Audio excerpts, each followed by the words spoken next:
Wow, I've been asked to do this one for a long time. Well, here you guys go. Better late than never.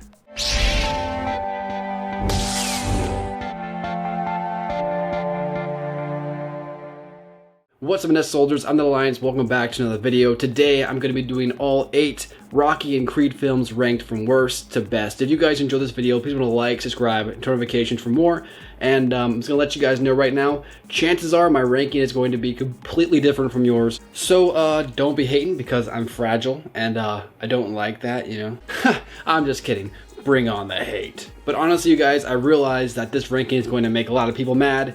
I get that. Fandoms are pretty crazy about what they like and what they don't like. So with that said, I would appreciate it if you would at least sit back, relax, enjoy the video, and try to see where I'm coming from with these rankings. But with that said, let's begin.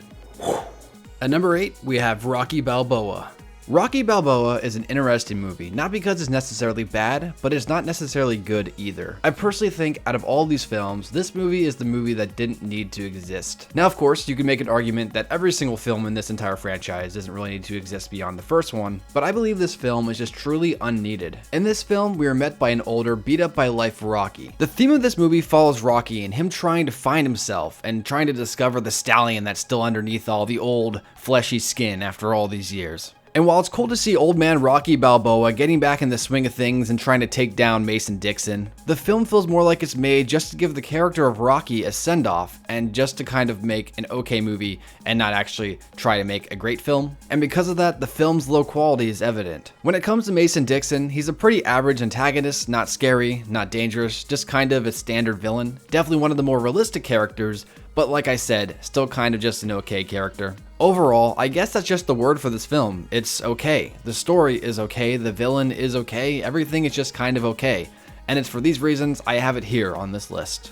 At number 7, we have Rocky 1. The first Rocky movie is a great underdog story that acts like a love letter to the city of Philadelphia. I understand why many people look to this film as the very best of the franchise. However, while I acknowledge the film is entertaining, I can't quite say it's the best. I feel this film is the most down to earth out of the entire franchise. I have to give it credit because it's told in a more realistic tone compared to the more Hollywood sequels. But I feel many of the negative aspects of this film kind of get overlooked because of how iconic the film actually is. For instance, Rocky is kind of an annoying character through the majority of this film because he's such a different type of dude. Of course, you eventually get used to the character and his goofy yet optimistic personality, but overall, I felt myself detached from Rocky for the first half of this film. Now, like I said, halfway through you become more invested, but until then, it's pretty rough. From a story standpoint, I like to see Rocky go from an alright fighter to being able to keep up with Apollo Creed. Like I said, this is a great underdog story. But from a romance point, I don't quite buy the Rocky and Adrian chemistry. In later films, it's improved, but in this one, it feels like two people who are, I guess, just kind of bored with life and just kind of want to hang out. And I guess you can make an argument that that's okay. However, I just don't feel their compatibility, and so it feels fake. Now, while Rocky 1 isn't the best like many people would say, it is still a really good film, and I understand why it's an icon. At number 6, we have Rocky 2. Rocky 2 has a ton of potential to be a great film. I still consider it good, especially since it hadn't taken the leap into a more Hollywood way of filmmaking like the later films like Rocky 3 and especially Rocky 4, and overall it's a solid sequel to a great underdog film. But the only major problem I have with this film is that it feels like a part 2 sequel and less of a number 2 sequel. Perhaps I should explain what I mean. When I say it's a part 2 sequel, it feels like Rocky 1 and 2 are just one big film. The first one highlights Rocky proving his strength against Apollo, while the second showcases Rocky finally defeating him. And his long journey to be the champ finally pays off. So while the rest of the films in the franchise are told like standalone stories, Rocky 2 feels like part 2 of Rocky 1, and so Rocky 3 seems like the true first sequel. Now I realize to some, this isn't that big of a deal, but when it comes to Rocky 2 as a standalone film, it just doesn't hold up. And when I say it doesn't hold up, I'm not saying it's bad, I'm just saying that it can't stand on its own, for it relies on Rocky 1 too much for you to really get the full story. But with that said, this film is just as charming and gritty as Rocky 1, and I enjoyed it from the start to end. Especially since by this point you're used to Rocky's character, and that was one of my biggest complaints about Rocky 1. But it's for all these reasons I have Rocky 2 at this spot.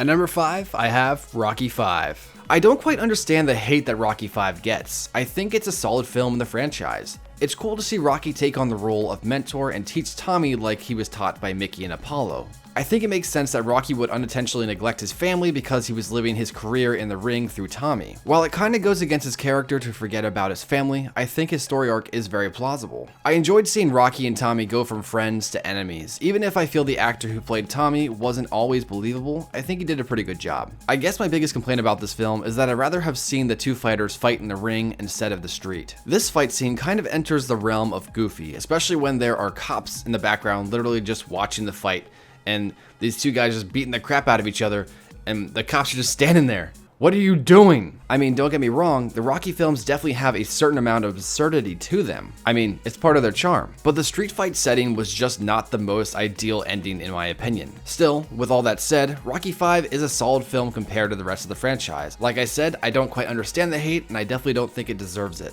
At number 4, we have Creed 1. It almost seems unfair to put Creed against the Rocky films, for, while it's similar, it's also very different as well. It's more of a realistic take on the franchise, and you can consider it somewhat of a soft reboot. For while it stands on its own, it also does a good job of doing callbacks to the original films. Now, my perspective on the Rocky franchise may be a little bit different from yours. For most people, I'm guessing, probably started with Rocky 1 and then continued all the way to Creed. However, for me, I actually started with Creed. In 2016, I watched Creed, and only recently had I actually decided to watch the rest of the franchise from beginning to end. So I actually started my journey through these films with Creed, which I guess you could say would be the equivalent of starting your Star Wars journey through The Force Awakens. So my view on the franchise could be considered different, for I'm coming from a place with a different perspective. Now with that said, while I personally think Creed is a great film, I have to say I was really into the fantasy side of the Rocky films, especially Rocky 3 and 4. I mean, I appreciate the more realistic take on boxing, but there's something about the older Rocky films that are just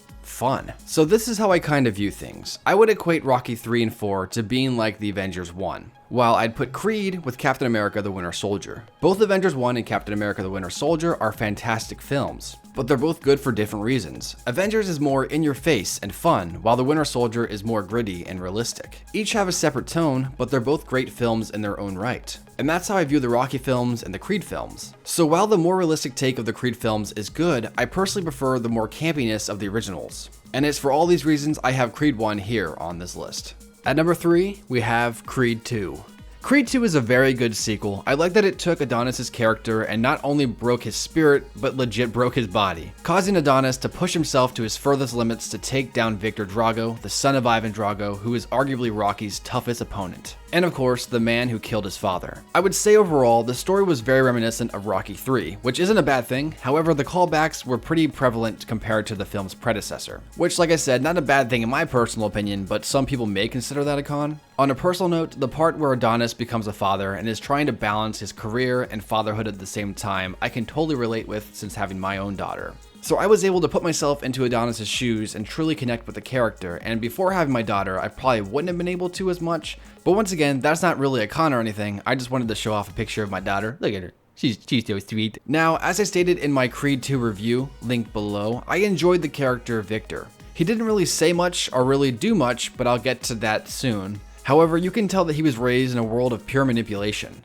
Wait a second, that sounds like a parody of the Chocolate Factory song. Hold on a second. Come with me and you'll see a world of pure manipulation.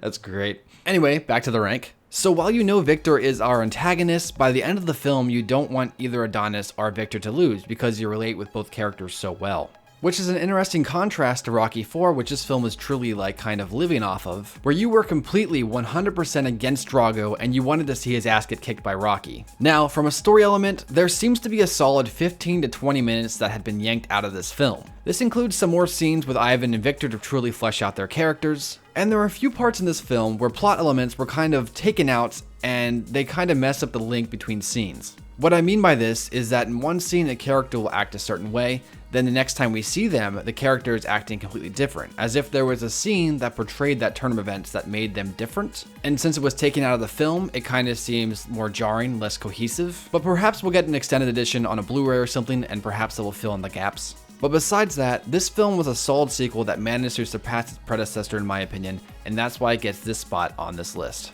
At number 2, we have Rocky 3. Rocky III is a very entertaining film for many different reasons, but the best aspect of this film is the friendship formed between Rocky and Apollo. This movie took our lovable antagonist from the first two films and placed him in a position of the unlikely mentor to Rocky. And it's great to see these two warriors go from once enemies to good friends. For villains, I think Clubber Lang is a good antagonist. For while he wasn't particularly well written, he was a very uneasy, unchained warrior whose hatred fueled every one of his punches. So while he wasn't necessarily evil, he was very dangerous. The film also has one of the most emotional scenes out of the entire franchise, when Mickey dies. And the emotions are driven home when Rocky begins to cry out in anger and pain, even though you couldn't really understand what he was saying, but it was more of the sounds he was making and less of what he was actually saying, because there's no way you can interpret that. Even still, it truly makes you feel for the character. I would say this film's biggest con is its pacing. I think the rest of the Rocky films did a pretty good job with their pacing. However, this film seems to drag a little bit towards the middle, in between the part where Apollo takes Rocky to LA and Rocky finally facing off to Clubber. Still, while the film's pacing is a little off, it is a solid film in the franchise. And at number 1, we have Rocky IV. I often say the most important aspect for a film to have is its entertainment value, because that's the whole reason you go to a movie, to be entertained. And the reason why it's the most important aspect is for even if your film is bad, if it's entertaining, at least it's watchable. And I would say the amount of entertainment value that Rocky IV has is unmatched. While the film does enter the realm of surrealism, I do think it's very welcomed. I mean, out of all the Rocky films, this one is definitely the most fun. While it was sad to see Apollo die due to his own hubris, it was awesome to see Rocky avenge him in the end. The villain Ivan Drago is played out like a villain you'd see in a superhero movie. Ivan is bigger, stronger, and hits harder than Rocky. So when we see Apollo Creed, a man who is considered to be near on par with Rocky, get completely decimated in this fight, it creates this level of uncertainty for our hero, and we don't know what's going to happen to him, which in turn makes the conflict between these two characters more substantial. Now, many people would consider this film over the top, and I would even consider it more of a Hollywood feel compared to the other ones, which is usually considered more of a bad thing in filmmaking. But when it comes to the Rocky franchise, I think it fits in perfectly. In Rocky IV, the filmmakers just pulled out all the stops for this film, especially when you consider Clubber Lang in Rocky III was considered one of the strongest humans, so when Rocky beat him, Rocky becomes the strongest in the world essentially, and so if you can't put another human against him, you might as well pit him up against a machine. Even better, a Russian machine. It's just such classic 80s cheese, and honestly, it's delicious, and that's why I have it here on this list. So there you go, guys. That is my 8 Rocky movies ranked from worst to best. What is your rank? Let me know in the comments below. Remember to like, subscribe, and turn notifications for more. If you have any cool ideas for a future movie rank, doesn't matter. Any type of movies it can be. Let me know. Comments below. If I use your idea, I'll give you a shout out. But that's it for now, guys. We'll catch you later. Peace!